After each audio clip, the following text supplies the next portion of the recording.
Over the past century since 1900, who has saved the most lives in the US? Mother Teresa, Albert Einstein, whose theory has helped develop the nuclear weapon and ended the World War II, or doctors Drew Weissman and Catalin Carrico, whose discovery helped develop COVID-19 vaccine? If I say that Henry Ford is worth being considered, you might be surprised. But hey, if Ford saved one person 1 hour a day for 100 million US residents, that is equal to about 35000 lives for a person living over 50 years. Hold on! I know what you're thinking, this IS after motor-related death was deducted. The other way to look at it simply, Ford made it possible for your great-grandpa to get to your great-grandma faster than the other guy, maybe named Sloth, by driving a Ford T-motor and impressed her with the car and proposed to her. Then you are the rest of the story. It all started with a legal battle Henry Ford fought for us. It was the early 1900s, and Henry Ford was just a guy with a dream to put America on wheels. Unfortunately for Ford, there was a big, shiny wrench in his plans called the Selden Patent, a legal monopoly on the concept of the automobile. A man named George Selden, who, let's be honest, had never even built a car that worked, claimed to own the rights to all road locomotion powered by internal combustion. He did own a patent to a self-propelled vehicle design witnessed by another great entrepreneur, Eastman Kodak. Interesting? Selden's crew, the Association of Licensed Automobile Manufacturers, ALAM, made of the names of automakers such as Cadillac, was basically the mean girls of the car world. They had one rule. You can't sell cars unless we say so. And Ford, he wasn't part of their clique. Pay us royalties, Alam said. Over my dead Model T, Ford shot back in Oct. 1903.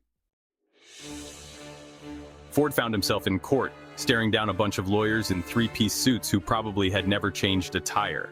The ALAM lawyers argued that without Selden, there would be no cars. Ford, never one to mince words, quipped, "Selden's car is like a rocking horse, claiming it invented galloping." The courtroom was packed, and Ford decided to make the case entertaining. Ford claimed his first model was created 2 years before the Selden patent was issued. In support, he brought in his actual cars to show they were vastly different from Selden's drawings. When Selden's side claimed Ford didn't understand the automobile's spirit, Ford muttered, "The spirit? Sounds like they're summoning ghosts, not making cars." After years of back and forth, the judge finally ruled. The Selden patent only covered a specific type of engine Ford wasn't even using. Selden's claim was about as effective as a car with square wheels. Ford was free to sell his cars without paying royalties. But Ford wasn't just satisfied with winning the legal fight. Oh no. He wanted to prove his cars were the best. And that's where the race, a great American showdown, came in. To make the roaring his car heard, Ford decided to race his cars against the best the ALAM-backed manufacturers could offer.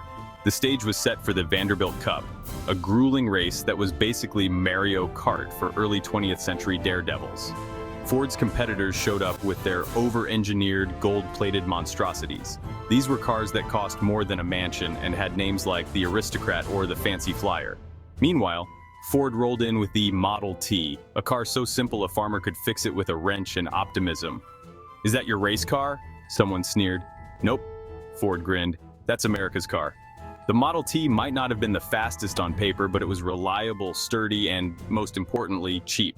Ford's driver, an unassuming mechanic named Frank, was instructed to focus on finishing, not just speed. And when the other cars broke down mid-race or burst into flames, Ford's steady Model T chugged its way to victory. As expected, the newspapers, not grandfather of internet, went wild. "Ford's everyman car beats the fancy pants machines," screamed the headlines. People flocked to dealerships, and soon the Model T wasn't just a car, it was a phenomenon. Ford turned to his team and said, "Legal battles and races, that's how you sell a car." Lessons learned?